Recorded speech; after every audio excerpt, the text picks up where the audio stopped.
Good.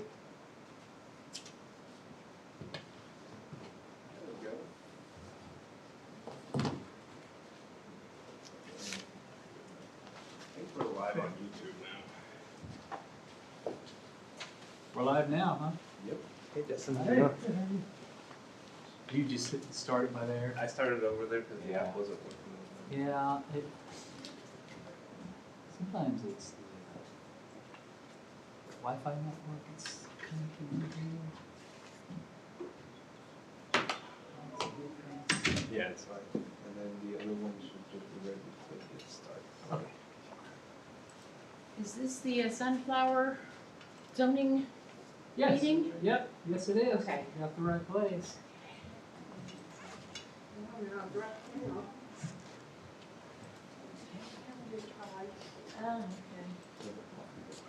Oh, about the police at your door? Yeah. I know, So there was a gentleman there, right? That was saying he was going to shoot protesters, pepper sprayed them, and everything. The girls were involved and they were Oh, it's there, yeah. Yeah. Sorry. That little staircase got me. So it's going already? Got that coming.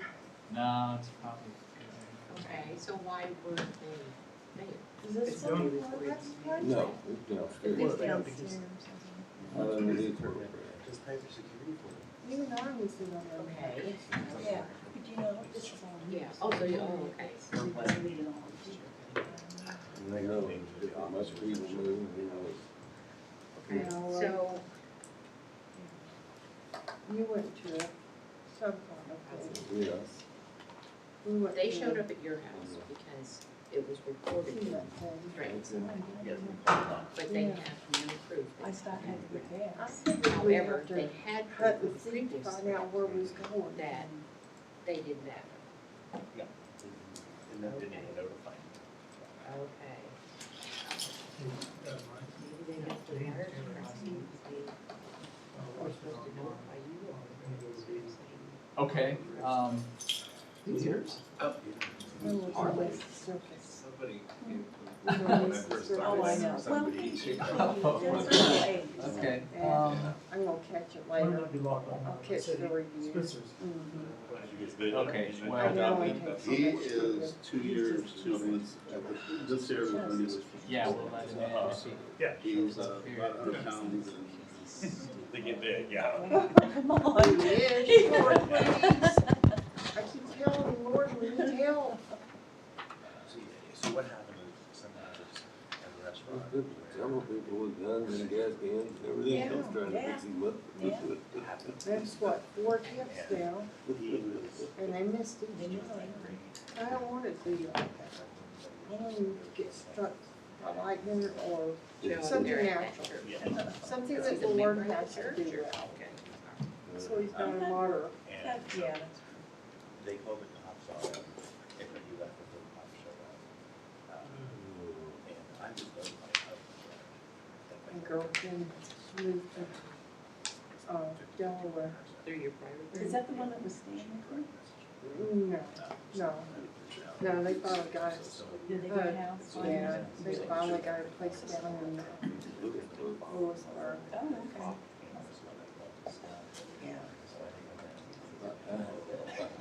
Yeah, John was getting a little rude to him. Ooh. They did.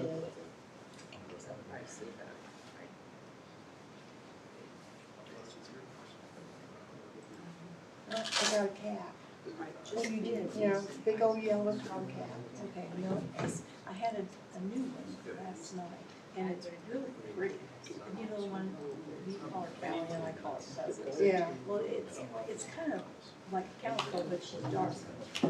Kind of dark gray, No, almost black. no, I got that one, and we kind of switched face.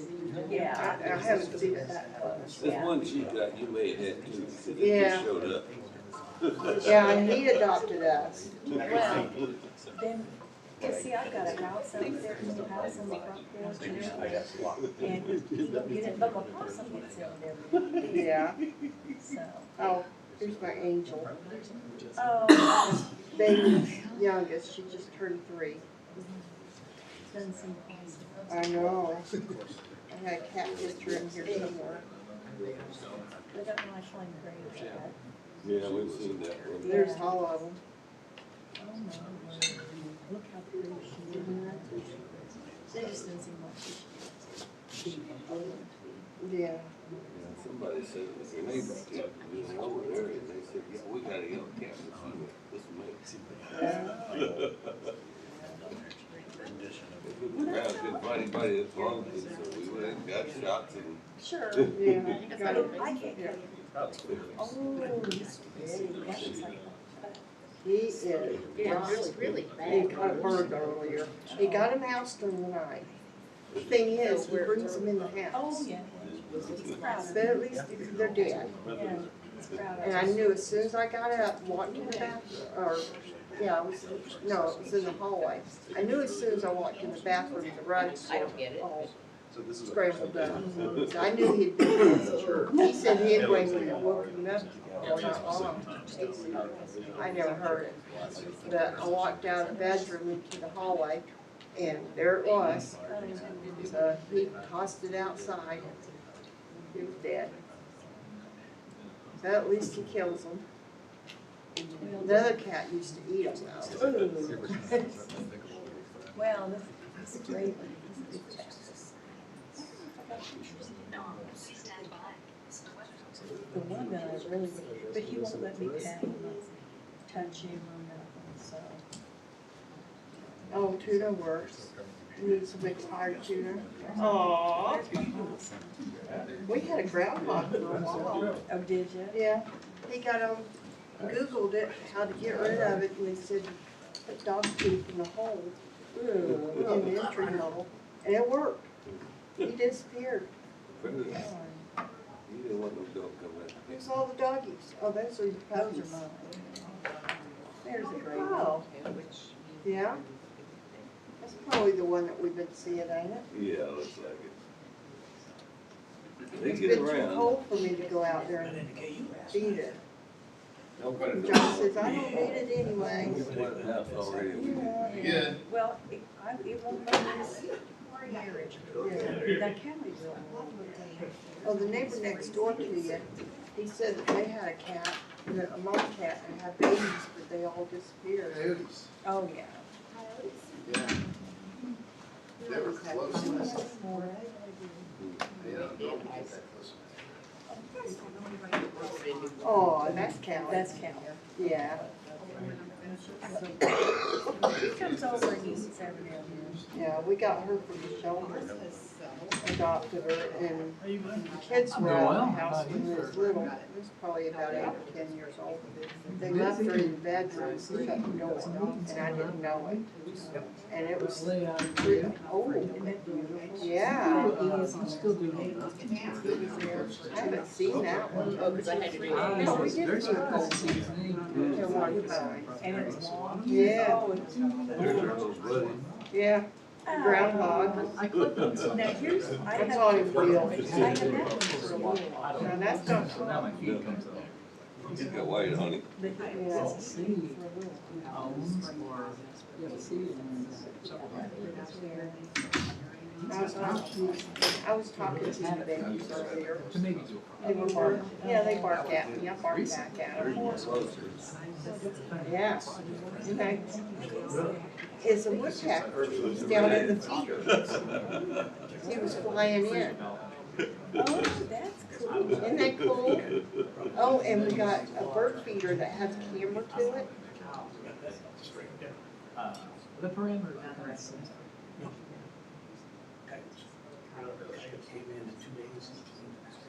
Have that for breakfast. Yeah, it's quite the, you'll have. Yeah, they're my food. He's not in that. Yeah. That's a red-winged blackbird. Broker, That's a middleman. sparrow. Cookie cutter. Oh, they're, hogging up all the food over We here. met today with, Well, maybe that's what it's for. That's a redwood, but that's a blackbird. And, Greenwood right there.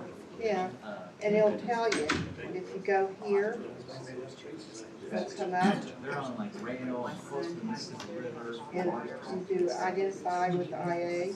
I don't like IA, Those Fall City. but it'll Oh, scan it. they're just kind of in the early stages, and they wanted to kind of learn some lessons. We just, they reached out. And it comes up and gives you a selection of what it may be. Yeah, Look at some, look for. yeah, cool. Yeah. Yeah, they've all been over at our house. He's got some better pedals. He's feeding up the feeders about once a week. I like it. Yeah, and there's an email Well, also. I still like the active things, so that they have probably 3 times a day. Yeah. And then the last night, or at the evening, when it starts to get dark. I think I've seen that one. Yeah, that's. I'm not sure what that is. Look, really high. Really? It looks like more like a carrot. Maybe Parakeet. it's bigger. Really? Like a parakeet. I know it ain't a parakeet. How good you feel there? It's probably some kind of cat. Costco is good. Yeah, we got blue jay that comes around. Oh, yeah? Yeah, Yeah. yeah, old cat. Same thing, stuff, or? Oh, yeah. Someone swatted. So they called it. Oh, really? And that one, he's a character. That's the one he was He talking likes for him. over in that other. That's a red cat. What was it? I wasn't that he was told about, but I wasn't sure about that because it was a third party company, but then I got it firsthand. So there Well, was yeah, other You don't want to Got the party lights up, right? You're not, okay, just switch. Just tell him, give him hell. I'll let you. Get back to sleep.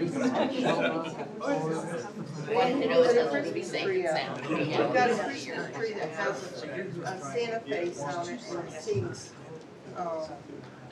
Elvis Presley, Have a Merry Christmas. Yeah, one.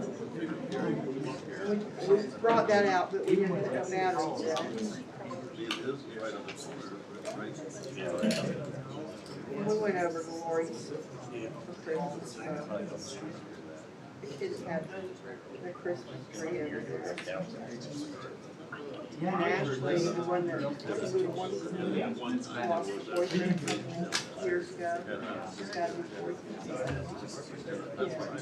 Yeah. Had an Ashley. Yeah. Yeah, and he's the sweetest guy. Everybody loved him. He didn't do it.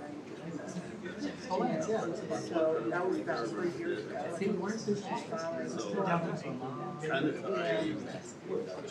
Yeah, and he's a pharmacist, and he just moved to we're waiting to find out. Yeah, yeah, they went to school together. They were in business. So as long as he takes care of it.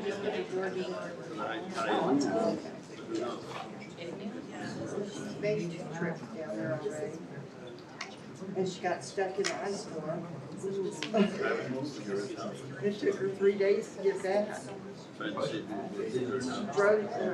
rode down with him. She took the truck and rode down. Yeah.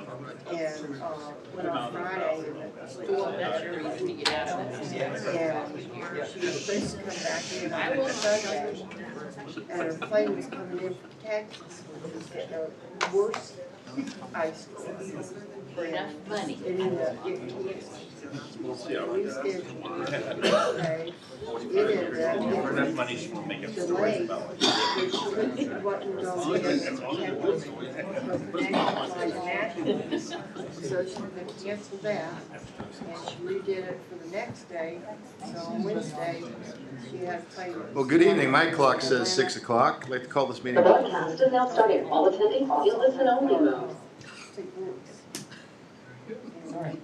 Roll call. Martin? Here. Templin? Here. Lane? Here. Huggins? Here. Maddock? Schultz? Here. Milburn? Here. Mr. Chairman, Commissioner Maddock is absent today, and he did send an email about that. Thank you. Item 3A, approve planning commission agenda. Any changes, corrections, modifications to be made to the agenda? Motions? Make a motion, we approve the agenda as presented. Second. Moved and seconded. All in favor, say aye. Aye. Opposed, same sign. Agenda's been approved.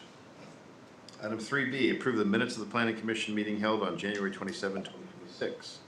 Any changes, corrections, or additions to the minutes? Motions? Make a motion, we approve the minutes. Second. Moved and seconded. All in favor, say aye. Aye.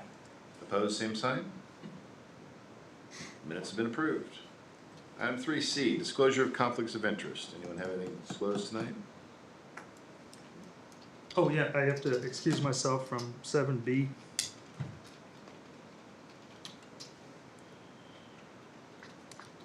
Okay.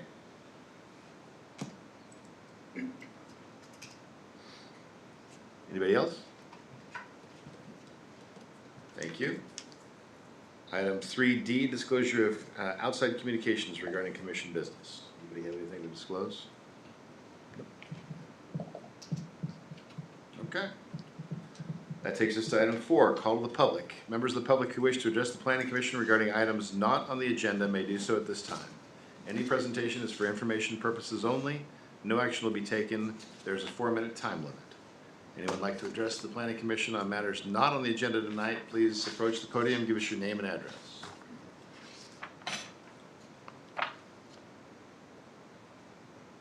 Nobody online? Nobody online. With that, I'll close the call to the public. Brings us to item 5A. Consider rezoning 425 acres at Astra Development to M1. Brad. All right, thank you, Mr. Chairman. What you have before you is a rezoning application at Astra for 425 acres.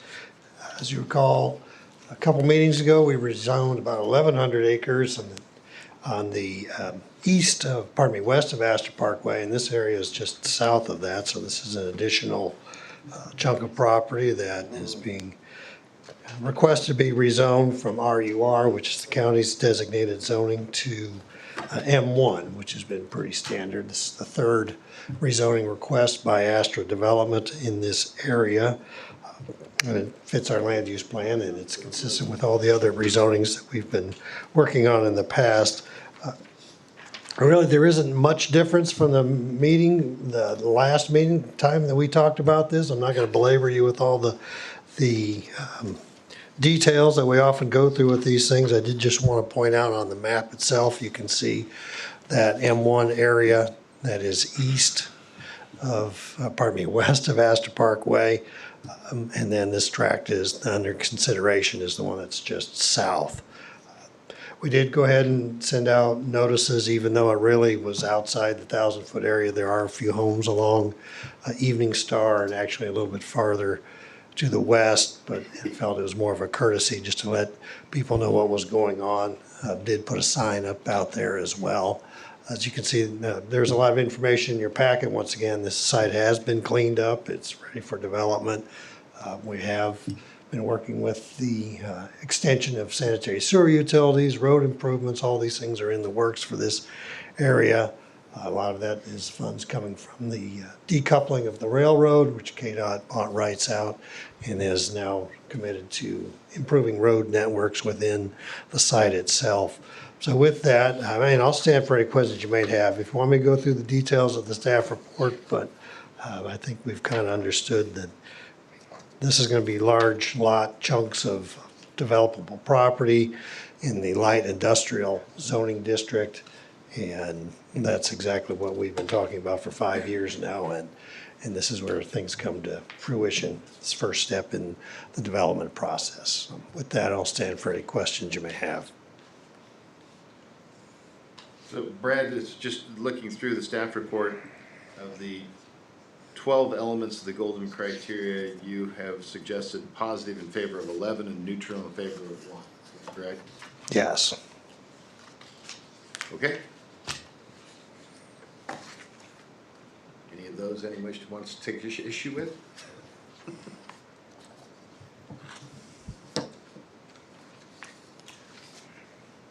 Have you had any calls from citizens on this, Brett? No, not a one. No, I take that back. I did get one that was just curious, and I didn't speak initially on the phone. I called back and left a message, and that was the extent of any interaction I've had on this item. So any neighbors are outside of 1,000 feet? They actually are, yes. Okay. Brett, just out of curiosity, the packet contains 50 or so pages of documentation having to do with the deeds and the cleaning things. Are these things that we're supposed to be aware of here? Well, I'm just, I guess maybe, I think the applicant's covering their tracks. They want to make sure there's some sort of documentation in our proceedings and legal records that these tracks are available, they have been cleaned up, the legal descriptions, all those things are accurate. So it's just part of what they submitted for their application.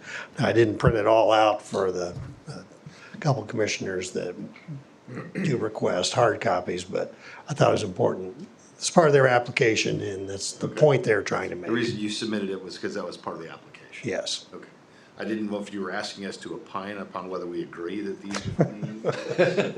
Not what I can do. Okay. It was just part of the application. Thank you, Brad. So this is a public hearing item. Anyone who'd like to address the planning commission with respect to this rezoning request at Astor Development to M1, please approach the podium and give us your name and address.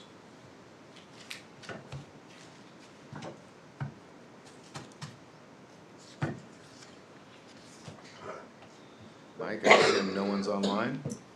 We have a Mr. Daniel Taylor online. That's it, yeah. That's for Arbor. Okay. Oh, please. All right. I'm Jackson Brungart. I live at 40025 West 111th Street, Eudora, Kansas. Which, from the neighbors, we have a question. Is this going to be involving the Evening Star Road at all coming south? Sorry, we were having a hard time orienting ourselves for this one. Oh. Just because we had the notice on our turn, right? So originally when I came here, I thought we were rediscussing the crop field to the right of that, or to the east. So I think that's that might be the next item on the agenda. So there is a rezoning for that hayfield? Sorry. The next public hearing item is a rezoning on property to the north of K10 and to the west of Evening Star Road. No, this would be it, I believe. So does this play into any effect on our road and our traffic? Evening Star south of of K10? Yeah. South of K10. Yeah. Certainly nothing currently that's planned, an extension or an upgrade there. When we're at this stage of the development, we're looking at rezoning the property. Depending on what occurs down there, there may be traffic impact mitigation that needs to take place. I do think I know what you're talking about, because I drove down there and there is a sign out there for a rezoning of property that fronts Edgerton. Right. For Evening Star. Right, and that's why I'm here. Right across from Yeah, the that's not concrete this. plant. Okay, so that isn't this. No. Well, I don't know. I mean, maybe that sign was placed there Brad, is because that of where you placed the sign? all right, so you can't This is further. get to the I'm a little property. confused on the From orientation of this right I now. did see that sign. Yeah. I see The why- sign is actually about here. And so that's why when I said that, really, there's no applicants or Okay. people within the 1,000 feet. Move the sign a little So the further sign than is that. about over here, so it's really, it's beyond 1,000 feet. I would agree with that, but Area. thank you for putting the sign out there because we do live in the country. So, Yeah. you know, 1,000 feet doesn't really apply to any of us. Well, But that's why I'm asking, because we got Geiger to the west who's blocking up that traffic way. So are they planning on using that traffic way as well to do anything over there if we do rezone this? Yeah, there's no immediate plans for an extension, not to say that there won't ever be, because if you take a look Right, at the city's yeah. comprehensive land use plan, Yeah, the it 10-year. does show an extension of that. Right. Nothing on the table currently would suggest that, Okay, but it wouldn't surprise me if that's the ultimate, because that is Gotcha. a plan ultimately for right. that corridor to be extended. Correct. Okay, awesome. Thank you. Thank you.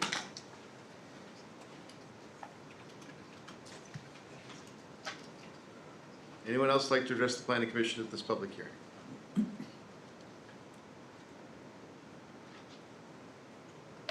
Other than Mr. Taylor being online? No one else? Okay, then I'll close the public hearing. The matters before the planning commission. Comments, questions, concerns? I think I would just like to see on Ames, just kind of a zoomed out view, kind of just exactly where this is at, so I can orient myself with this. Yeah, there's a couple, in the packet, there's an aerial, Okay, yeah. so I can jump over to Ames and do that.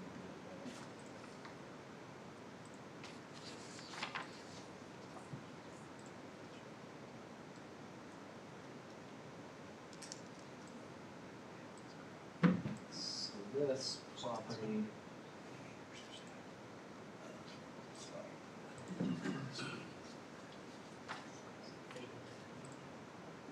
So this would be roughly this area here. And I'm gonna, don't hold me to this Mhm, phone oh, now yeah. because it's somewhere, this general area. Okay, and then, So for zoomed out, then Evening Star Road is here, Edgerton Road is here, Astor Parkway, Panasonic facility, Astor Parkway is here. so those trees just to the west of the rezoning, there's some stuff there. And that's I think where, the sign, it probably Yeah, would the be sign about right here. there. Yep. Yeah, Oh, all that sign. property that's basically to the west of the furthest west area that's probably being rezoned is gonna be Johnson County Parks property. Yeah. So that's part of the plan, but not planned to. Well, Has the the- county already acquired it? They have not acquired all. That's the swap that we were talking about, or that they had that public meeting about, right? Yeah, they're working on the master plan for that whole ring around Sunflower Development.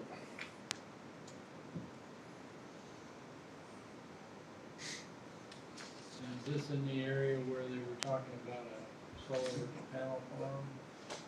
So the solar facility essentially would be 135th Street, south of 100, I'm sorry, exactly the cross street there, I don't recall. Maybe it's 119th. Yeah, I think it's 119th. So it essentially be south of here.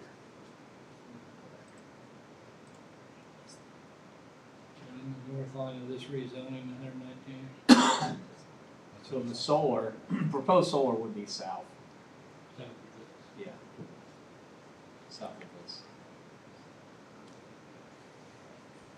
Has there been any progress made on a street connection from the east? So we have conducted a multi-jurisdictional study about the east-west connections through through the Astor Enterprise Park, coordination with mostly the city of Olathe, and then also Douglas County on the other side. We have identified a couple of corridors through there. 135th is one of them, and our future land use map that we've, let me just pull it up.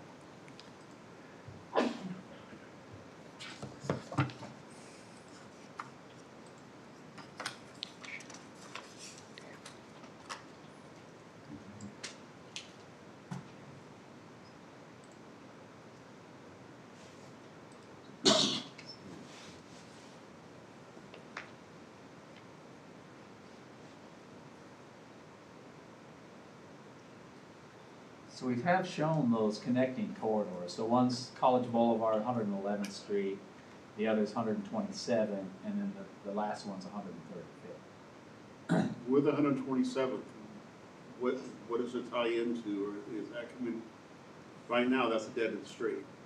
Yeah, it would be, I'm not sure what it is in Douglas County, but yeah, that's the alignment. I mean, there might not be a street there now. That's what the joint planning effort was kind of looking at, is what's the logical alignment for east-west connections through. What's there now goes up and then turns down into the graveyard. Where at, are you talking west of the the old munitions plant? Yes. Okay. 127th Street comes across.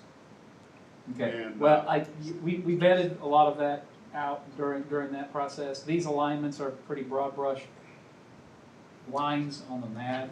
There may be adjustments that have to be made in the final design. I'm just trying to figure out if you guys plan to put a freeway through my front door. Where's your front door? 127th and Evening Star. We are not trying to put a freeway through your front door. If you look at that blue line that goes through the middle of the plant, that's the one we talked about. If you're gonna try to push traffic, we try to push that through the plant. So I think that's been where we've kind of come from, right? Yeah. So I think the hope is that if we're gonna have any kind of a thoroughfare that goes from north to south through there, it's gonna run through the plant property. That's what we're trying to get done. Whether we'll be successful at that or not, I don't know, but that's So the idea. access to what you guys want to develop, that's all from the plant side, nothing's going to be coming through from Yeah, from of the any west? access of any sort of significant scale will be from the north, off the K-10, off the brand new street that we just Are put we, in. are we talking about dirt roads or paved roads? Well, any sort of development of the scale and scope of industrial nature that would happen on this rezoned property, we're talking about paved roads, city standard, curb gutter, sidewalk, multi-use paths. We're talking about the whole real deal. I'm not gonna allow. And I'm sorry, can I get your name and address for the record? Sorry. Tom Murray, 39100 West 127th Street. Thank you, Tom. So the build out of infrastructure within Astor Enterprise Park will all be that, commensurate with what needs to happen to support industrial development. These lines here, most of them are old county right-of-way lines, county easement road lines, and the plan has bifurcated those in this part of the county for 80, 90 years now. So we were just trying to establish, if there are going to be corridors, what would be the logical east-west connections? That's what the east-west lines are for. But as was mentioned, the north-south alignment there, specifically that connection through, we want to make sure that happens within the enterprise park and not affecting local, other private properties. So in answer to your question, we're trying our best to keep it so that it doesn't put a freeway in your driveway.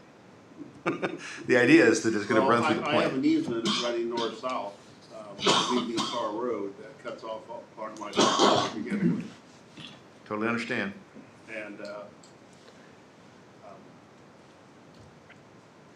that's where the Air National Guard and is all that stuff removed now? I mean, they moved out, so.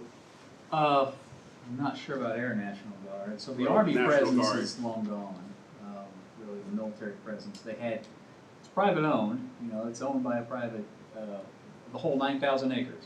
Oh, yes. Talking about the former Astor Enterprise Park. Privately owned. Is that what you're talking about? No, I'm talking about the 80 acres that used to be where the Air National Guard would come in and do practice runs. Where is that? Within Astor Enterprise Park? Within It's the probably, it's in the 9,000 whatever Okay, acres, as far as okay. it's in that, no. To our knowledge, there's not an ongoing presence there, but I don't know if the Army may have some arrangement with the owner to temporarily do that. Sorry, I can't answer your question. Thank you.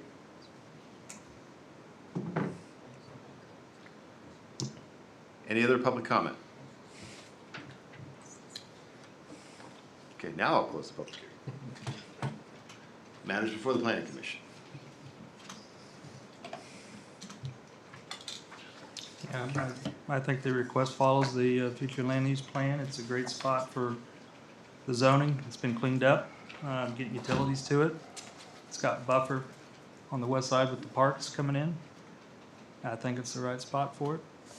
So I would like to hear what everybody else has to say, but I'd be in support of recommending approval. Kind of in the same boat. If we're gonna have M1, I just as soon it stay out there.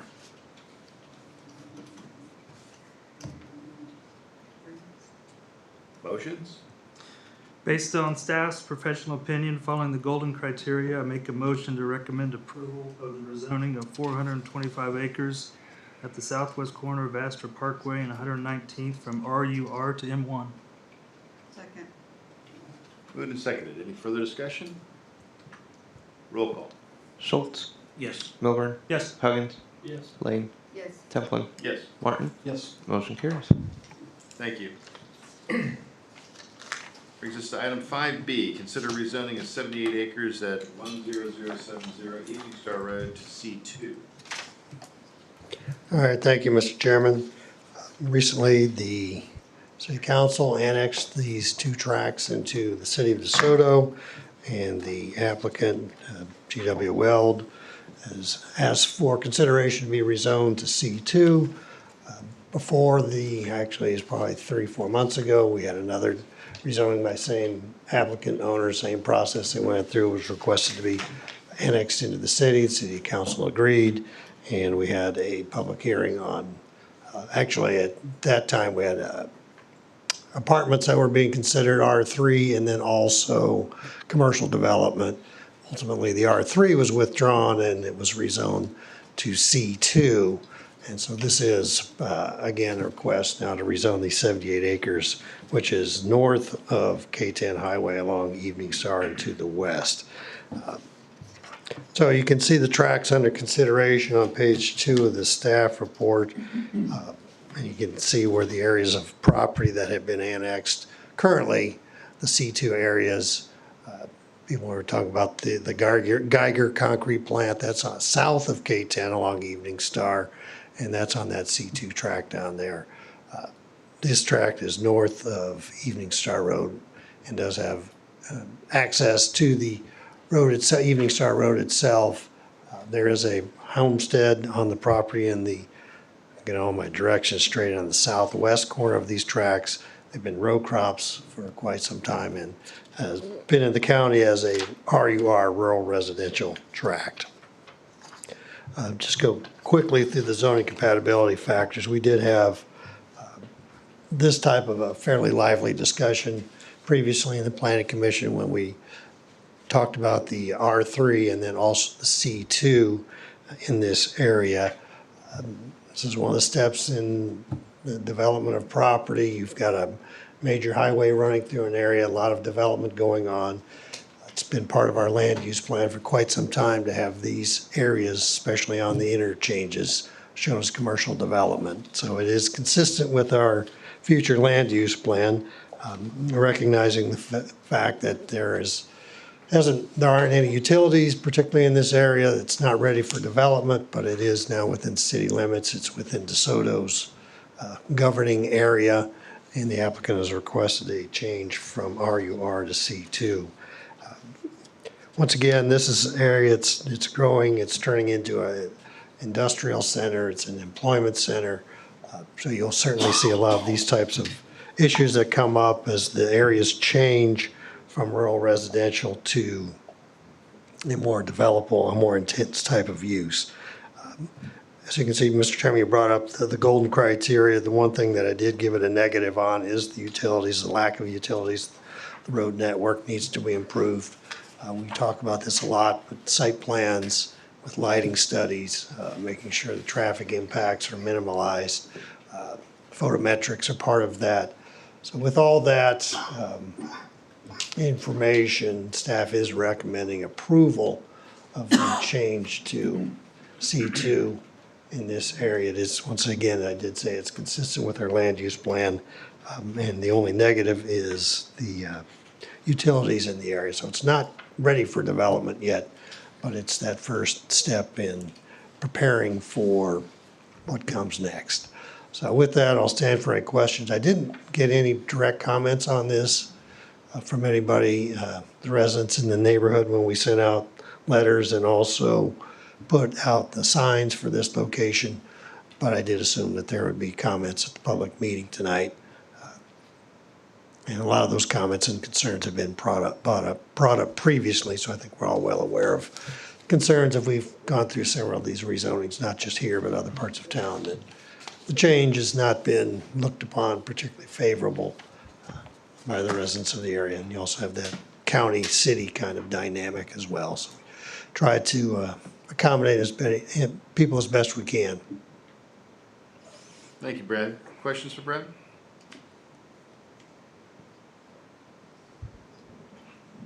All right, well, this matter is a public hearing. Anyone who'd like to address the Planning Commission regarding this application, please approach the podium, give us your name and address.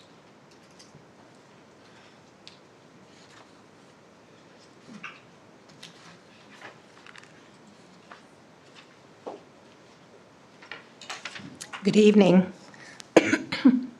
My name is Penny Von Auken. I live at 1346 East 2350 Road, Eudora. Our family has lived on the farm, which includes the property directly to the west of the subject property, since 1950. We've been good stewards of the land because we understand the true worth of land, not in dollars, but as a necessary host for all biodiversity that we depend on, as a mitigator for floodwaters, as a climate regulator, as a major carbon sink, as a water and pollutant filter. It's a land I'm talking about is a non-renewable resource, non-renewable, for ecosystems, and therefore for us that we depend on. And finally, land produces 95% of what we all eat. And yet, we're poised to destroy another 78 acres right in the middle of an agricultural area. Not on the edge of a town, where these are usually sited, but in the middle of a productive agricultural area. This zoning, which includes contractor yards, auto sales, implement sales, was proposed with little regard for the folks who have built their dream houses, their country retirement homes, north on Evening Star Road, west on the County Line Road, and south on 103rd Street. Some of those homes were built as recently as this fall. Please consider the true value of land before we destroy it. And please consider the impropriety of this zoning at this particular location. Thank you very much. Thank you.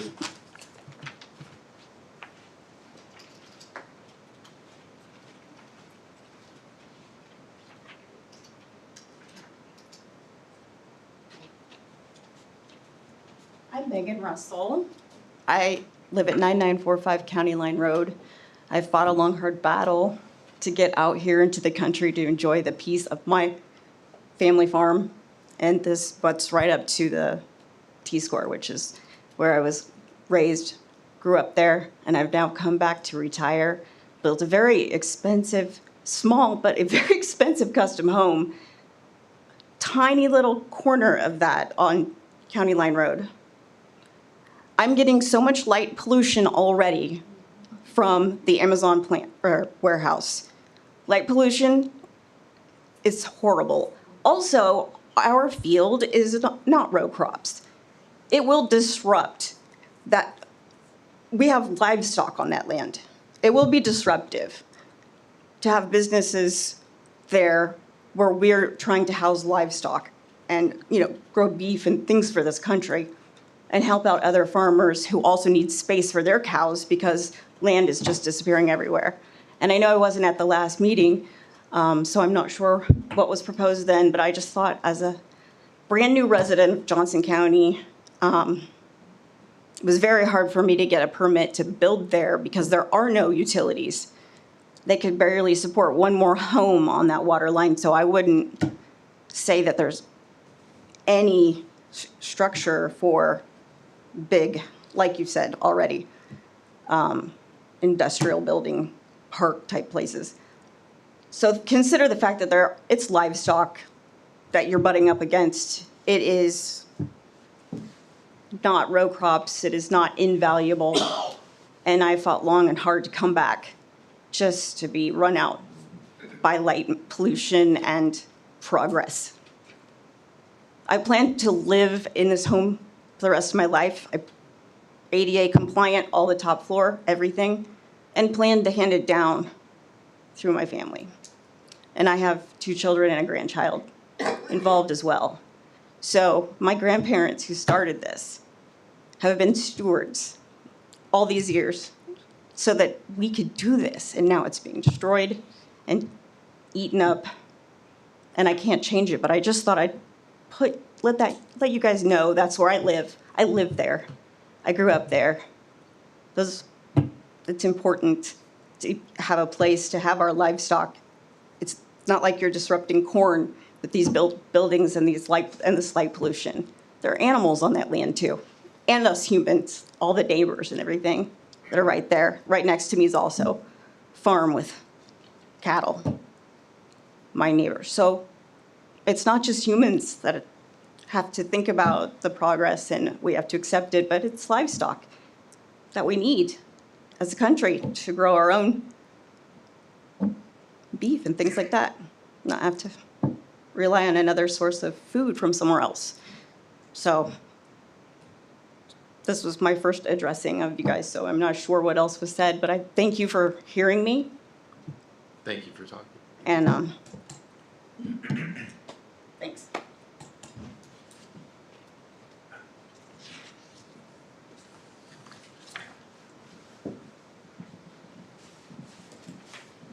Hi, I'm Chris Crawford. I live at 9820 Evening Star Road. I abut the property that you're trying to rezone, and I just want to kind of state my firm disagreement with that. Like Mrs. Von Auken said, we're out there in a rural community, and we have been for a long time, and this is the second time I had 80 acres in the city of DeSoto where all the schools are, and they eminent domain me, so this is the second beating I'm trying to get from you guys, basically. And so I just want to voice my disapproval. Thank you.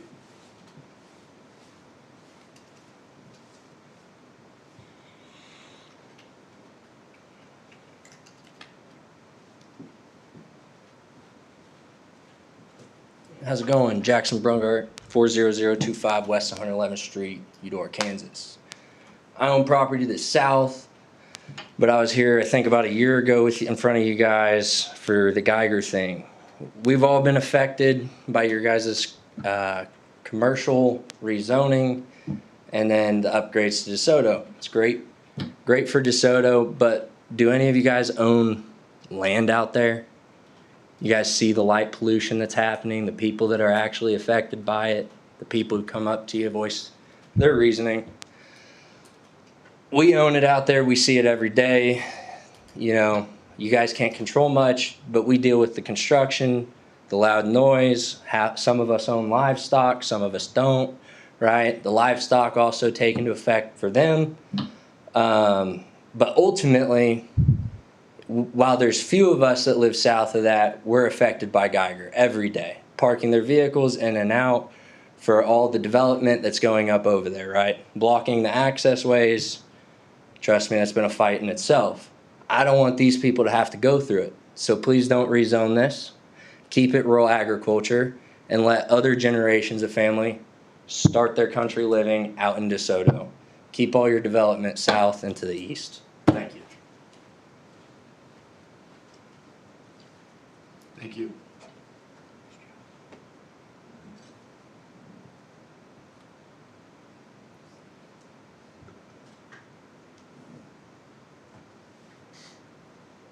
Anyone else like to address this during the public hearing?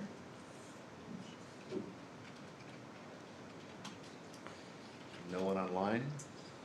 Just Mr. Taylor. I have one more question. Is this land sale or rezoning contingent on the sale of the ground? Do you understand what I'm? I don't know that from the application, we know that there is a contingency on a sale, if they get a rezoning. We don't normally know that. Sure it's in the contract. Might be. We don't get that. With that, I'll close the public hearing. Matters before the Planning Commission.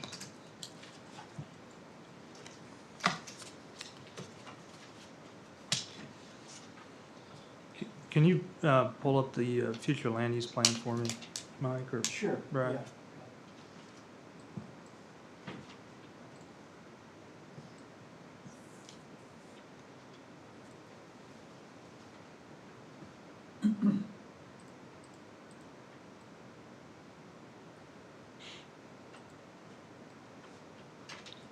So it's here. Can you see the cursor? Yeah, it's the pink and then is it the brown just to the Brown, yeah, west? right. And that blue line is a future road. Correct. Okay, and that's the north line? That's the north line of the subject.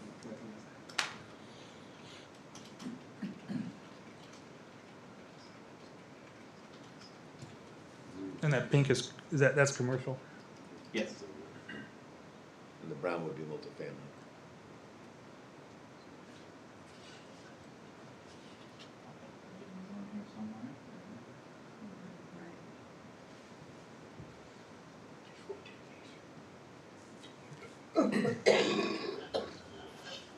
No, so, I mean, it's again, it's some of the same comments I make at every planning commission meeting. You know, I listen to all the neighbors' concerns.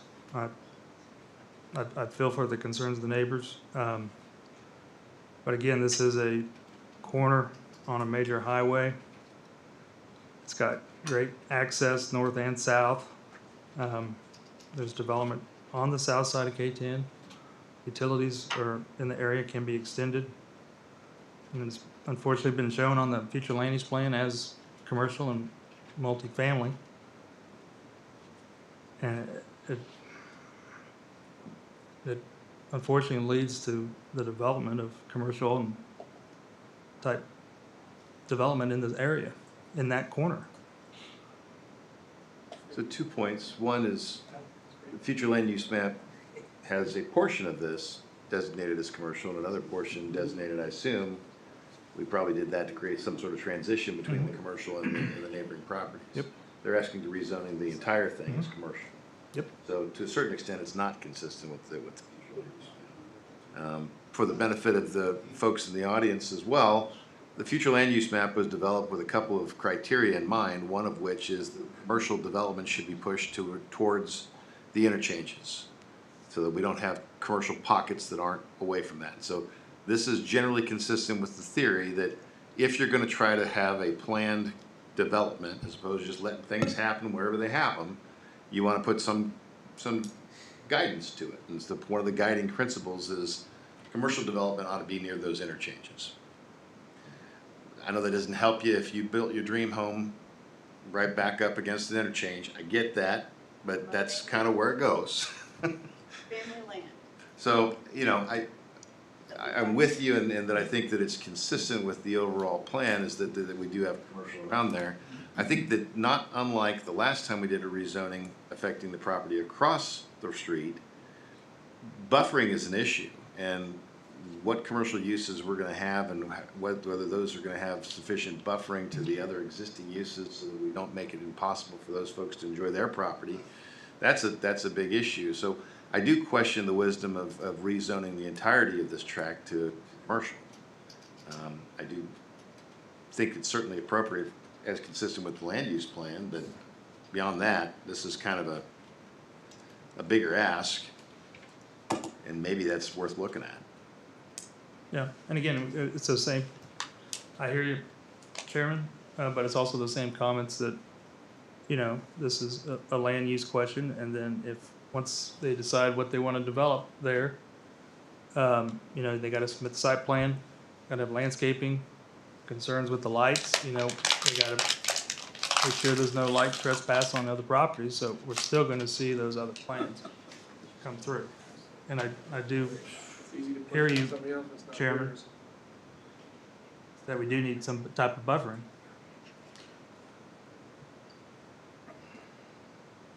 I understand where y'all are coming from, because I feel the same way. We're losing our rural land. And it's not just us, it's all around us that we're losing our rural land.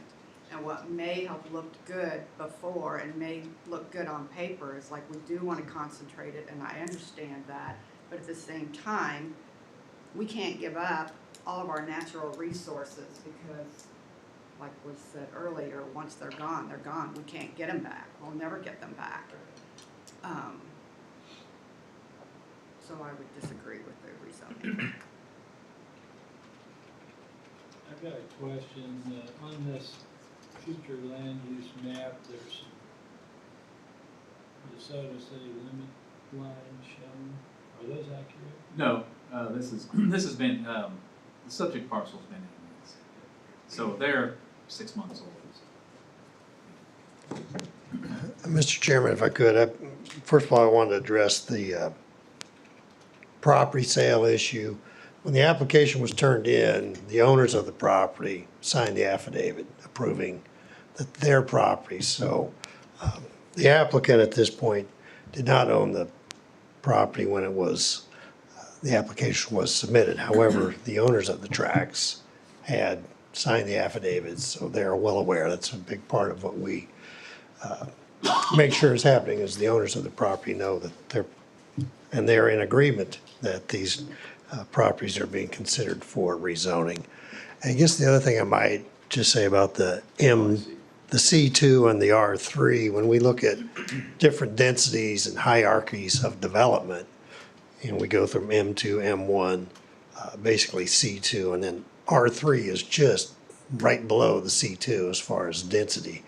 So my consideration is, when I looked at the C2 and the R3, I mean, they're really, you know, hand in glove in many ways as far as the impacts to neighbors. So I didn't see a significant difference between, just because one tract is R3 and the other is C2, that it was that different. And then, as you recall, when we had the previous rezoning request, we did have a fair amount of that as R3, and that was withdrawn due to concerns by the neighbors, and went with the C2. So that's just a little more background information for you. So Radman C2 backs up to rural ground. What are the buffer requirements? Well, I don't know those off the top of my head, but we do have a fairly significant buffering requirement. We remember when we did the residences at Lexington, we have a pretty significant buffering requirement. Harps, if you look at that, that backs up to large lot subdivision. If you actually go behind the building, there's some retaining walls and taller fences, a lot of landscaping. It's all irrigated. So we have enforced, the Planning Commission has enforced a lot of the buffering, or all the buffering requirements that we do make developers. So the rationale for that buffering is to eliminate the line of sight between the properties? Yeah, as much as possible. Now, you're not going to make, you know, a building disappear, but and the difference between, and the buffering gets more stringent if you have like a C2 versus a rural area versus if it backed up to duplexes. There'd be a lot more requirements for that buffering strip. I just quickly looked them up. So if you're considering a C2 transition to like a rural agriculture or a low density residential, that buffer type would be a C, which is the most restrictive, the largest buffer type. The width would be from 20 to 40 feet, and then there are planting requirements in addition to all that. Dozens of trees, dozens of planting units, fence wall or berm would also be required for 20 or 30 feet. So that gives you some idea of of what that buffer requirement, it would be, a situation like that would be the most restrictive buffer. And of course, all this would have to happen on the development side. Yeah.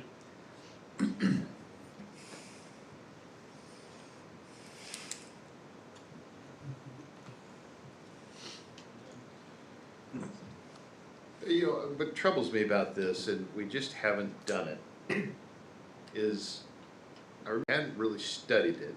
We knew that we had a couple of rezonings that had occurred there, but, you know, we still haven't studied that. And I don't know, you know, certainly you don't have the utilities to service it, that's the one factor you've got right now. And the point of the RUR is to kind of keep it there until you kind of know where you're gonna have those utilities. We've rezoned everything that butts the highway, pretty much already. But this extension troubles me because I don't know whether that's gonna fit with what eventually is gonna end up there. So I do have reservations about Kind of in agreement with that there. It seems like when we did this, myself included, I don't think we were thinking far enough in the future. Because basically now we've got C2 butting up against people that are still in the county. There's no buffer.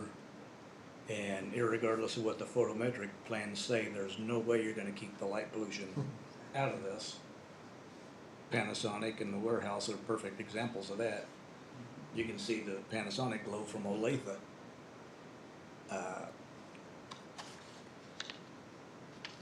Yeah. I've been around here a long time. I just don't wanna see this not be good neighbors. We did this to the people on Edgerton Road, right across the street from that warehouse. And I don't necessarily agree with everything in the compatibility factors. A and B, have positive on both of those. I don't agree with that. The character of the neighborhood, this is not a positive to the character of the neighborhood. The compatibility is not positive. I do agree with the deal about the adequacy of the utilities being negative. I really think we need to take a look at this land use again and take a hard look at what we're doing to these people.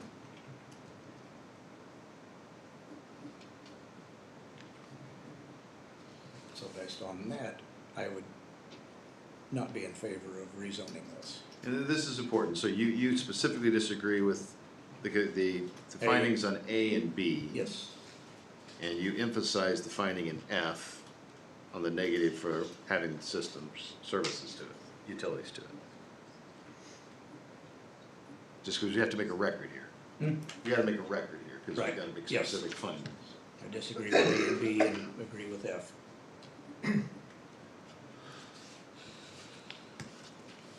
I don't need to rehash what's already been said, but I think I'm in agreement that we're losing the buffering.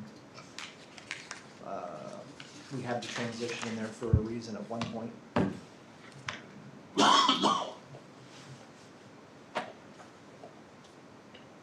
And I would just add to that, to me, from my perspective, this is 80 acres of commercial that we're basically piling on when we haven't seen anything happen with the other areas of commercial that actually butts the highway. I don't think waiting is necessarily a bad thing to see how this develops, but that's my view. It may be appropriate at some point, and certainly portion of it we've already identified as being potentially appropriate. But asking for the full 80 acres at this point seems like a lot.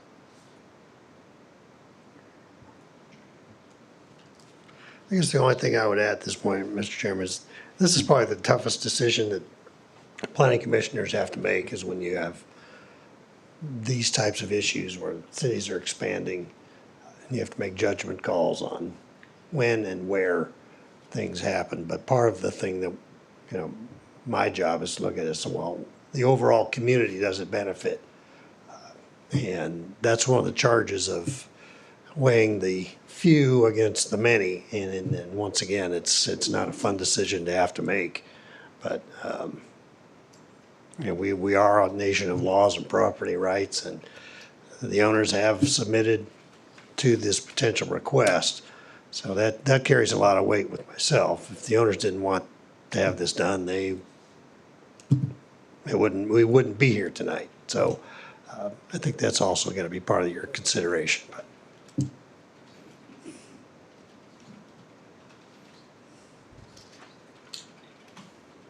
Well, certainly, hopefully my comments weren't taken as being disrespectful of the people who own the property. I get. no, I would The not question is say whether that or at not all. 80 acres of commercial use is appropriate in this spot, and I think that's the question we're trying to wrestle with. It's not a matter of picking and choosing. Any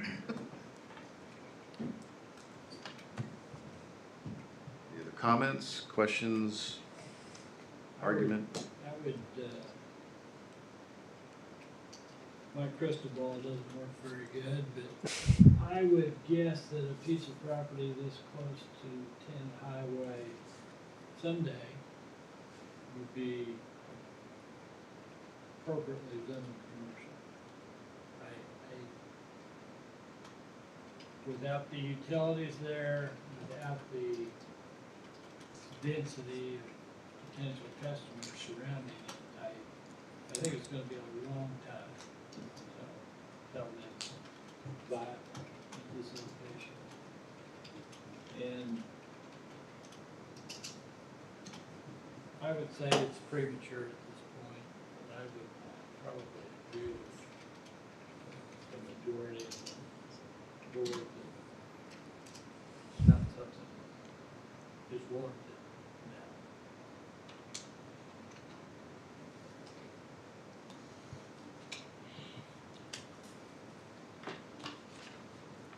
You want to make a motion? I'll make a motion that we deny the recommendation for annexation to C2.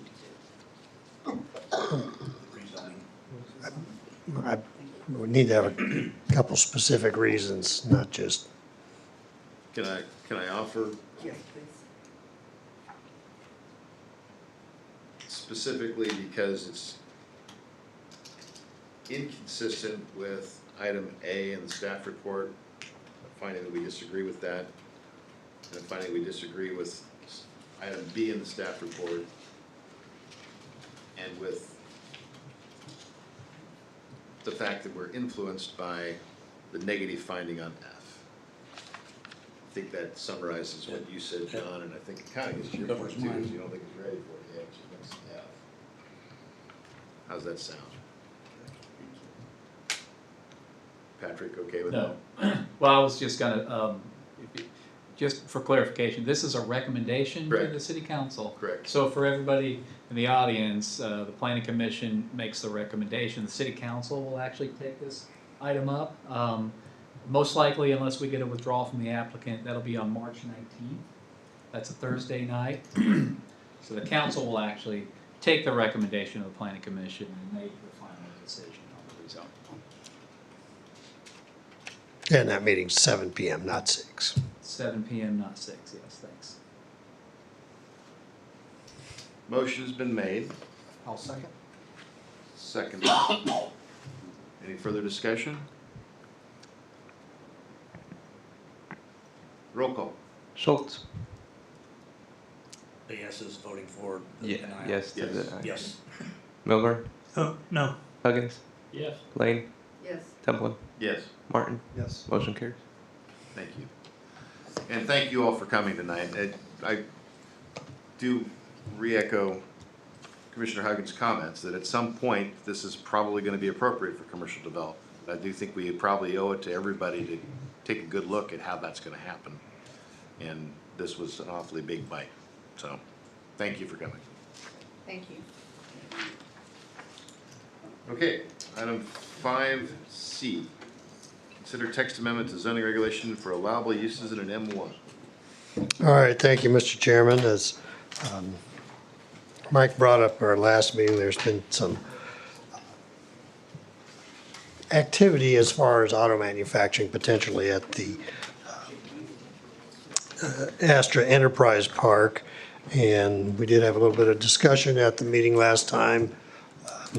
Several of you weighed in on if this is a heavy use, which is currently shown in our zoning regulations. Why shouldn't they just rezone to M2 versus us changing our code and allowing a broader use in to M1? So there are points on either side of the process as far as what works best. Once again, we talk about site plans. There's a lot of things that we can do to make sure that at least the exterior components of a potential auto manufacturing plant are as best compatible as possible. And but then on the flip side, you can say, well, maybe they should just rezone. Well, the challenge of rezoning, and we've been through this before, somebody came in with all sorts of good intentions to do a rezoning, changed the rezoning, and then walked away. And then you look at all the list of items that are allowed in maybe a district. Maybe we wanted this one piece, but when you rezone to something, you get, ballistic missile manufacturing and all sorts of things that are allowed in the M2. So as Mike and I have talked about this, it would probably be, in our opinion, be more appropriate to allow it into M1. And then because most of that in the land use plan does show that Astor Enterprise Park will be an M1 use by and large. There might be a few areas that could go to M2, but I kind of doubt that. So I did some research on as best possible. I actually even looked in if there's a way to get a tour of the Fairfax plant, and that was an absolute hard no. You're not getting in there. But everything I could find, shows that automobiles are not made like they were in the 50s and the 60s and 70s. They are a lot different. They're much more cleaner use. Actually, the robots and machines are making the cars more than people are. And they are, but once again, they're very assembly oriented, but they're not what you think about, in the 60s and 70s. So with that information, we had a little bit of discussion on it last time, and based on the fact that I would not be in favor of saying, why don't we just make them or request to be rezoned to M2, I think it'd be better to modify our code for an allowable use in M1. I don't know, Mike, if you wanted to weigh in on anything. No, Brad, I think you covered it pretty well, yeah. The types of economic development opportunities that we're seeing come through, quite a few of them are in the auto manufacturing. So that's why we're specifically looking at this one now. There might be others along here that could warrant a similar look, but it's pretty clear the current state of the industry, if a new facility is being built, it's much less intensive in nature than even what you might see at Fairfax if you were even able to get in there. So all these processes are all inside, kind of like Panasonic. Yeah. Now there may be multiple buildings, but yeah, there's the outside storage and moving of materials. It doesn't take place. You don't see yards and lots with a lot of that going on. So, go ahead. So the M1 would restrict outside storage, right? Yeah, well, M2 does as well to some degree. Yeah, so M1 would require a larger buffering and the outside storage of bulk materials. It's some of the finished products. If it's a vehicle, there may be a lot there where they have the finished products. But for the large part, either district would restrict or prohibit the outside storage of the raw materials going in, so that you don't get the kind of the bulk activity of the loader or the forklift or that sort of activity taking place outside. So these people that are, or companies that are coming here, we're talking large building type people? So, we're automatically shortlisted for every manufacturer potential mega project that wants to happen in North America. I mean, that's just the case. And Tim will tell you, he's got a spreadsheet a mile long with project this and that and the other. And a lot of them are in this. Now, they might be component manufacturers, they might be EV, like Panasonic. But there are just a number of them that fall into this category. So it's not for any particular, but the first thing that they want to know is the site zone for the use that they want. And so we can explain to them, well, you need a special use permit, or we need to rezone you too. Or when you start having those discussions, you get scratched off those lists. So. I guess the only reason why I ask is my concern, I just pulled up the existing zoning, showing the current M1, zoning. My only, I guess, my only concern would be that we're changing this on an existing zoning.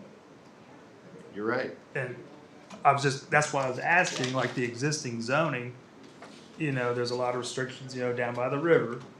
There's no, 8 foot of water through there, so I mean, that kind of starting to rule that one out a little bit, but, kind of stuff around, the Hutamaki, the Good Sense area. Yeah. No, that's 20 acres. I mean, yeah. Is that really big enough? I mean, is that really Well, going to be impacted? if it's a small component use, or if they're having a smaller type of operation, it's going to look like Mr. Goodsense. It's going to look like Custom Foods. It's going to look like Route Pacific.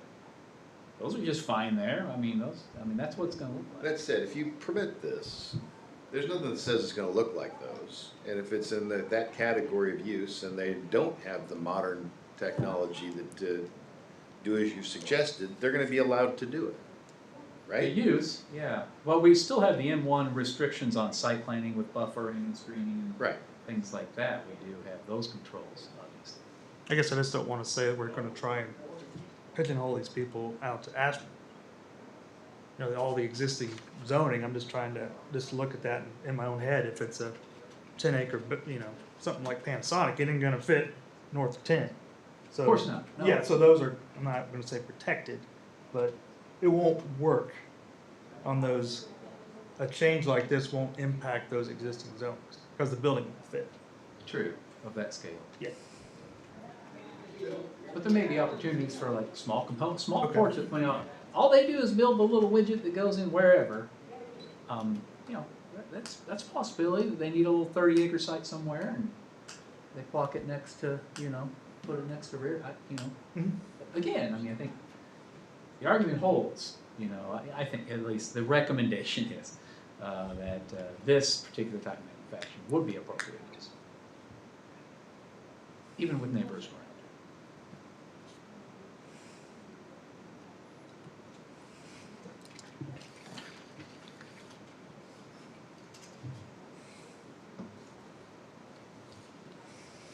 So this is a public hearing item. Any other questions or comments we want to make before we open it up? Okay, thank you, Brad.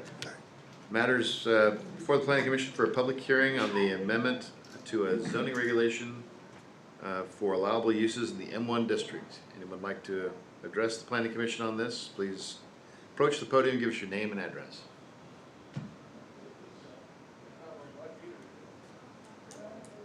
Seeing none, I assume there's no one online. Correct. Close the public hearing. Matters before the Planning Commission.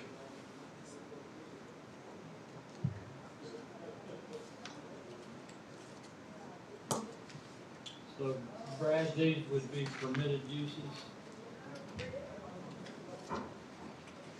Opposed to Yeah, they would. They would be permitted by right. And the reason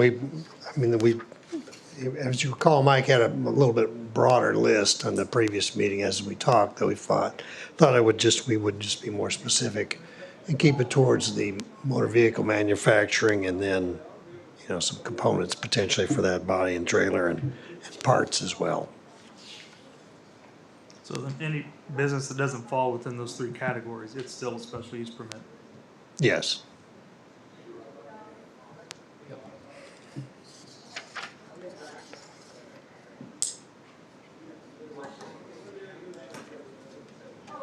Where would a machine shop fall Well, we'd have to look at that specific use of what they're doing if one wants to go throughout the ballistic missile thing. If that's what they were doing, then they would not be able to do that without a special use permit. So this is permitted by right. That's what we're changing or adding to the table, is these uses potentially could happen by right versus not having to go through a special use permit process. So if they don't fall within that 3161 category, and that's why when we get to this point, you know, somebody shows up and says, hey, I want to do this. It's like, well, then I do check the NICS category and say, well, what are you going to make? And will it work? And it's like, well, you know, a lot of times it's, nope, not going to work. And a while back, we had a company that approached us about dog manufacturing, dog food manufacturing. And it's like, you know, it's not going to work. You know, they're talking about, well, we got a tower, it's going to be 125 feet tall. Well, we only allow 100 in M1. And I mean, it just went on down the line, and it's just like, well, why don't we zone to M2? It's like, no, not going to support that. And so, I mean, that does happen. So I don't want you to get the feeling like we're always just going, yeah, well, we'll change this, we'll help you with that, you know. So I guess, and those things don't ever get to the planning commission. They generally stop at my door or Mike's door and don't go any farther.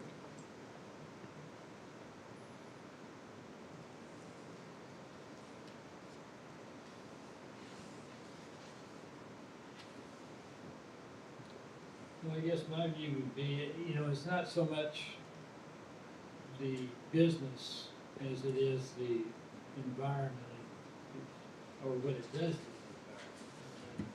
Usually, I think of M1 as something fairly unintrusive where it's mostly contained within the building. Looks just looks like another business out there. So I would. Kind of agree with that same sentiment. I mean, spots that, I mean, I'm just, again, concerned about stuff north of 10. And so it's south too, but I just think based on those sizes and what type of building you go in there, I would be comfortable with these changes.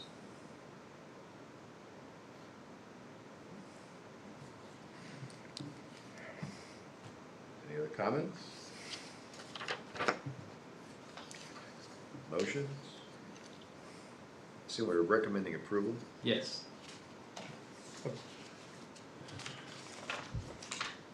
It goes to city council or we approve it. No, this is a text amendment. It does go to the city council. Yeah. We're amending the zoning regulations, so, Okay. yeah, it goes to the council. I make a motion, we recommend approval of the text amendment for M1 zoning districts at staff's recommendation. Second. Moved and seconded. Any further discussion?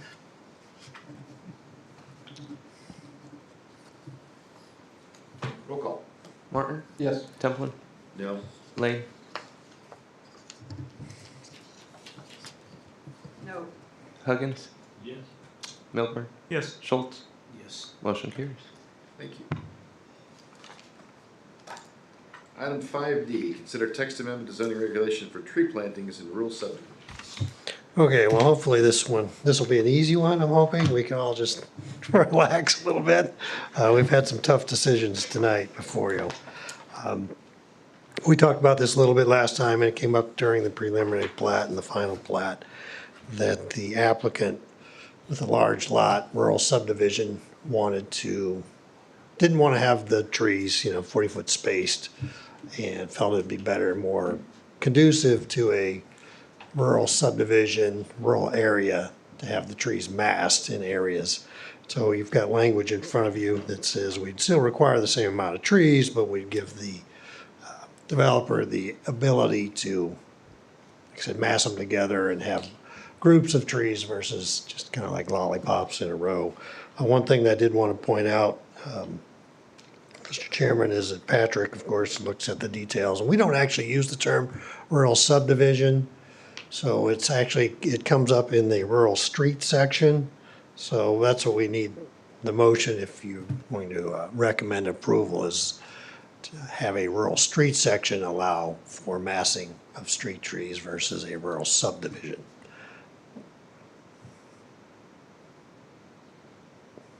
Where would that change manifest. Well, actually, I was just, yeah, it would just be in the, where the red is, instead of rural subdivision, say rural street section Okay. only. So that change should be from subdivision to street section. Correct. Thank you.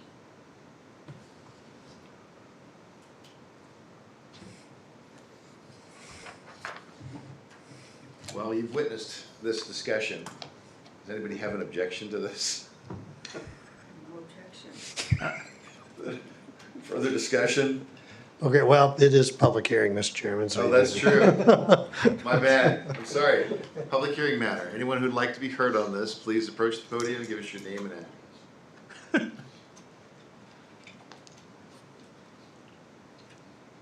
Seeing none, no one online? Nope.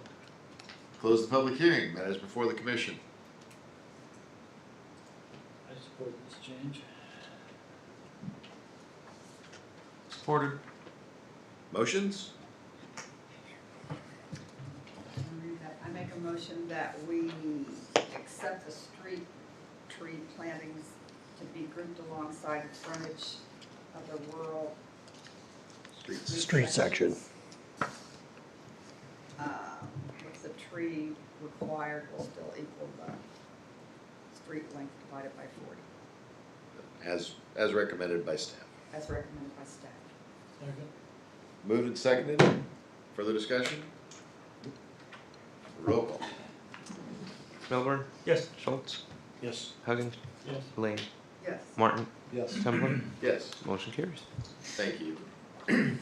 Item 5E, consider text amendment to zoning regulation for the size of accessory buildings. All right, thank you, Mr. Chairman. We did talk about this at the previous meeting as well, where we've had several residents wanting to build larger accessory buildings on their property.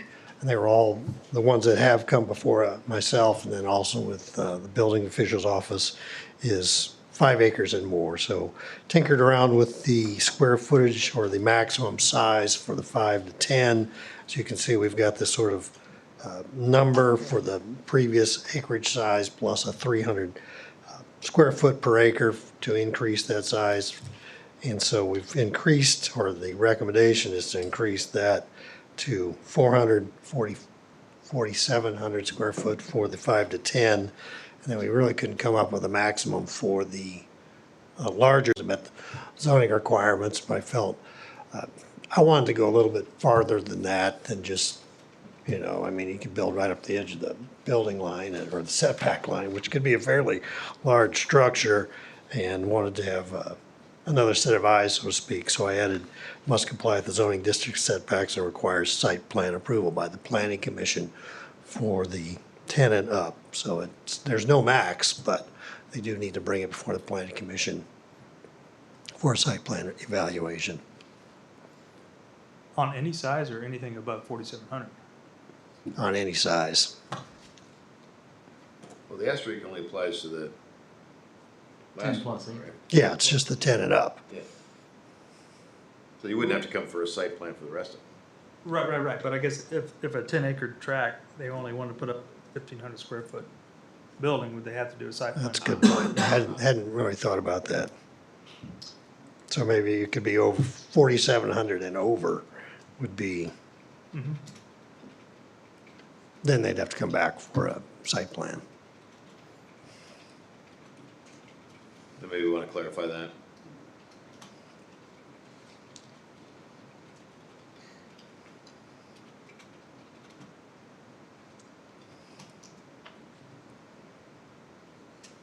Okay.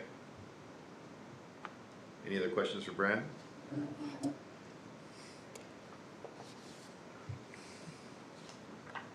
Okay, matter is a matter of a public hearing, so I'll open the public hearing. Anyone who'd like to address the planning commission regarding this text amendment, regarding the size of accessory buildings, please approach the podium, give us your name and address for the record.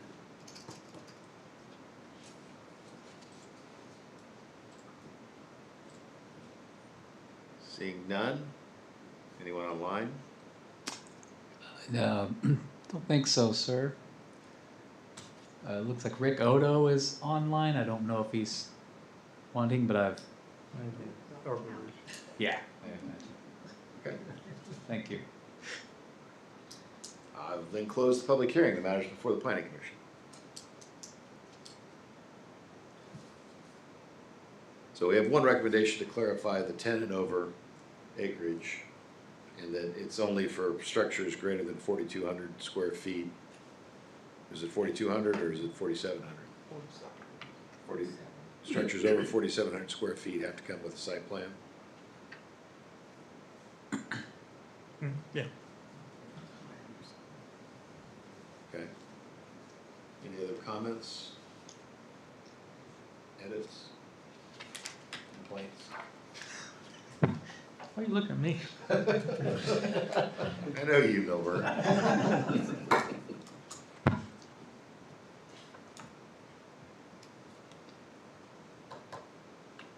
Motions?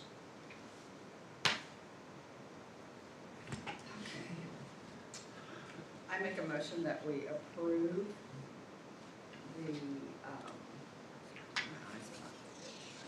the suggested recommendations with the modification that anything over 4,700 feet requires a site plan. Any additions? That sound appropriate? Yep. A second. Moved and seconded. Any further discussion? Roll call. Schultz, Yes. Milburn, Yes. Martin, Yes. Templin, Yes. Lane, Yes. Huggins. Yes. Motion carries. Thank you. No old business tonight, but new business. We have East Townhomes, as you recall, when we approved the preliminary plat, it showed single-family residences and then tracks for townhome development, which requires a site plan. It's not part of a preliminary plat. So the lots and the tracks have been broken up into pieces, but when they want to come back and actually build, because we consider townhomes multifamily, that falls into our site plan category. So what you have before you is 11 townhome buildings with 42 total dwelling units. There's 6 5-plexes, 2 3-plexes, and 3 2-plex units with parking, garages. They're 3 and 4 bedrooms. There actually is an office, potential office, which could function as a bedroom as well. All parking is off-street for R3 or townhome development. They certainly meet that requirement. There won't be any community trash containers, things like that, because they're really single-family homes, but they're just have a common wall between the units. So all the stormwater, all the photometrics were taken care of in the preliminary plat. The roads have been constructed and are in place, sanitary sewer and sanitary sewer is in place. I believe the water is in place. I don't know if it's been tested for chlorination yet, but this development is ready to go. So the applicant is here before you tonight with the site plan, and it does conform with the preliminary plat. Briefly, you do have some information on the architectural standards in the buildings themselves, have some colored renderings on what they'll look like. One thing we're concerned, I did emphasize to the developers, we just don't want to have the same one over and over and over. So there is some color variation, there is some changes with the fronts of the buildings that would allow for some differentiation of the architectural features. No signage has been requested. Still working on the location for a community mailbox. That'll be part of something that's going to be worked out with the postmaster. One thing I did want to point out is because the driveways it's 2-car garages and the driveways are basically that width. And our street tree plantings require 40 feet on center. We can't meet that, or developer wouldn't be able to meet that because of the way the houses are, or the townhomes are set up. But we do have a section in the code that does allow the planning commission to approve an alternative landscape plan that shows the, and you have to have a reason. If you can comply, you just have to comply. But in this case, the way the townhomes are set up, that 40-foot spacing would not work very well. So worked with them to plant additional trees in some of the areas between the buildings, and also as area behind and sort of help differentiate between the townhome development and the single-family residences that are on site as well. So with that, part of a motion, if you choose to approve this, is to also indicate that you approve the alternative site plan as well. So with that, I'll stand for any questions you have. Also, the developers here tonight, they've got some sample boards if you'd like to see some of the finishes and things like that that they're proposing. You certainly have that opportunity. Thank you, Brad. Questions for Brad? So Brad, our action on this would allow them to apply for a building permit? Well, they'd actually have, yes, it will, because the townhomes are grouped. Now, one thing we did talk about with them is they might want to potentially subdivide, so to speak, the townhomes so they could be sold. Right now, the thought process is they would be rentals, but at some point, maybe the market conditions change and they might want to sell them individually. So at this point, yes, it's based on the preliminary plat. Let me make sure I understand what you just said there. So these each are actually located on individual lots, are they not? No, at this point, they're all, well, those pieces are all like the ones on, you can see, like that is one big lot. Okay, so those haven't been subdivided into lots? No. Okay. Yeah, that dash line was just for reference, like Okay. if that's, they might come back with a final plat or a replat. Kind of like what we do with the carriage houses. Yeah. Something like that, if they want to consider But selling those lots. What's before us here is not a condominium development. No. This is basically all going to Just- be rental property. Okay. So Brad, you might have said it, does the plan conform with the preliminary plat? Yes, it does. And then the number of trees that they have shown, it does equal the 40-foot, every 40-foot spacing, the number on there. Actually, I think it exceeds that. And once I got to the point where it met it, there's quite a few that they added. And really, there is a lot of trees along the street. They just couldn't meet the criteria of the every 40 feet. So there's a So, lot of driveway. yeah. That's the way they're building it.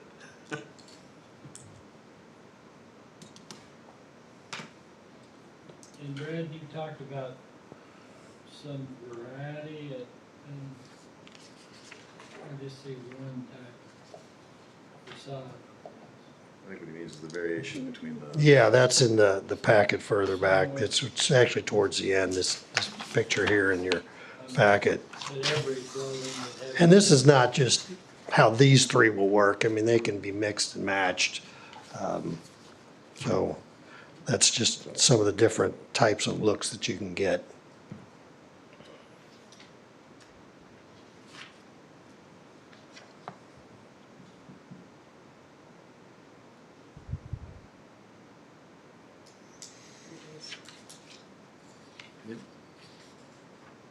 So all of these units are basically 4-bedroom units. Yes, as I understand it. Interesting. And is what they're wanting to develop today is just that southwest corner. Yeah, phase one. Would they be multifamily within those 4 units? Or do we have rules on that? Well, I guess they're really single families that are just kind of like the ones that Joe Roy did over at Cottage Creek. Right. And we've had a few others, Anderson. I don't know that David. we have rules regulating unrelated tenants, co-tenants. I don't, So they do it like Lawrence. not like a college town needs. Yeah, we don't really. We don't have anything like that? I don't know that that's the market. I don't know, it is. Yeah, we don't regulate it. Okay.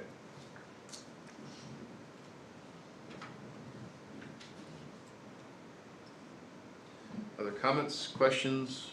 But the applicant's here tonight if you'd like to hear from them, so. Do I hear from the applicant?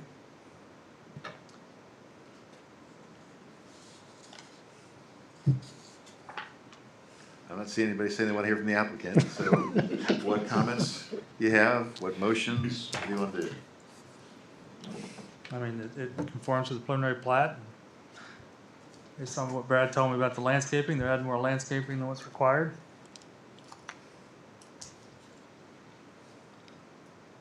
Seems like it's in line with what we've approved previously on this project.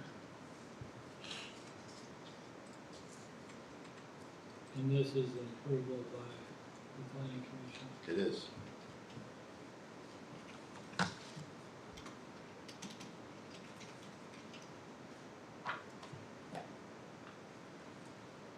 Well, I would make a motion that we approve site plan for Flint Meadows East Townhomes based on staff's presentation. Well, if you could, Alternative landscape. thank you. Motion made, seconded? Second. Moved and seconded. Further discussion?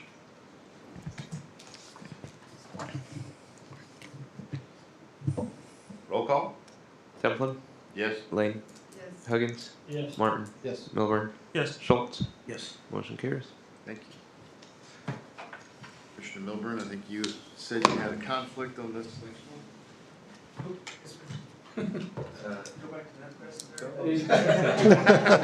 Get to go in the tent. Item 7B, consider Arbor Ridge final plat number 4. My packet, I didn't get that, so I'm a bit of a loss. I apologize for that. Did everybody else get it? Did it not get on the, Oh, okay.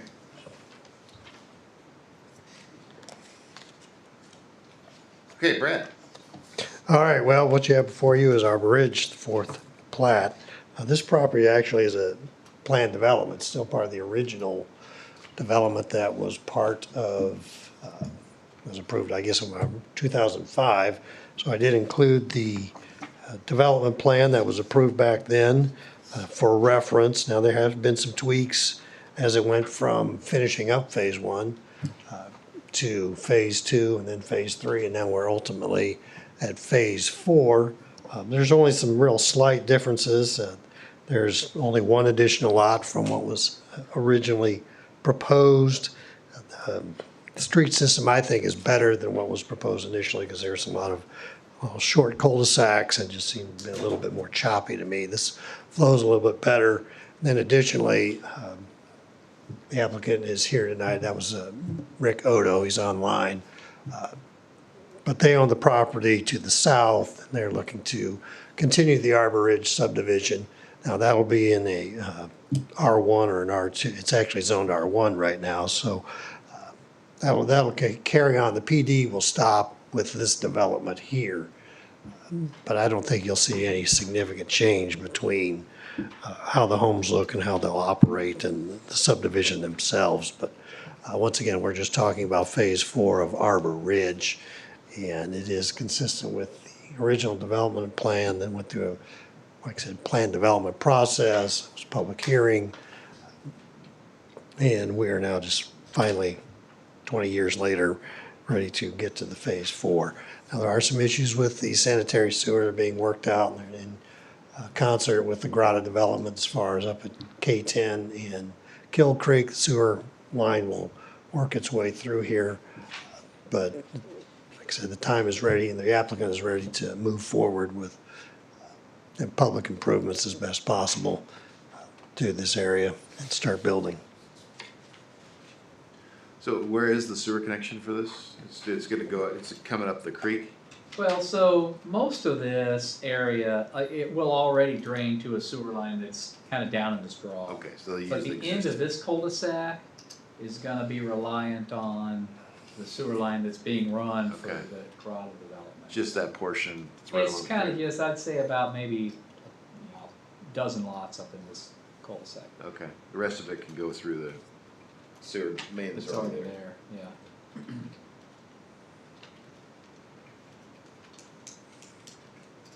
Thank you, Brad. Questions for Brad? Yeah, and this is a final plat, so really it's the things that we look at preliminary plats, landscaping, things like that. Those are already approved approved in 2005, so this is just the property subdividing itself. And planning commission does approve that, and then the council accepts the easements and rights of way.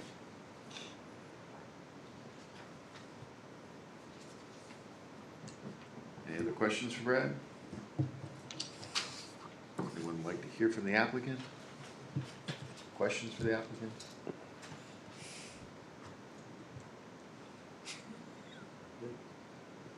Motions?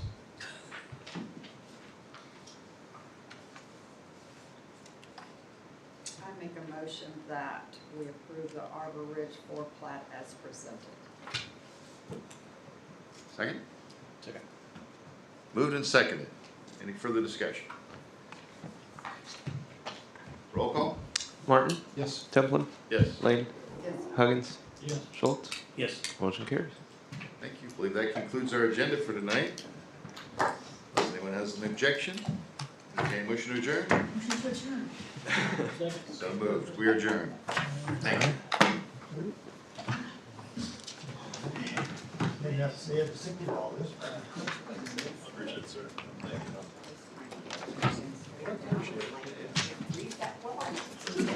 Pops and chocolates, man. You never know what you're gonna get.